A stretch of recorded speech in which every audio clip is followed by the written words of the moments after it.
If your kids are into 3D printing like mine are, you know how important good filament is. My boys have been creating all kinds of toys and little projects lately, and this PETG filament has been working really well with our printer. So this one is the High Flow PETG in forest green, and the color looks so nice once it's printed.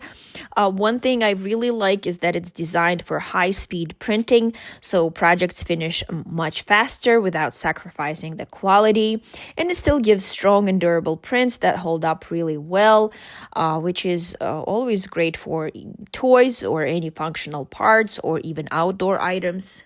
It's also beginner-friendly and compatible with most FDM printers, and the spool came vacuum sealed, and I like that it has a really smooth finish with way less stringing than some other PETG filaments we've tried, so the prints actually come out looking cleaner right off the bat.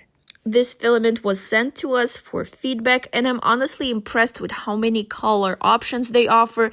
You can really get creative and make so many fun things with it.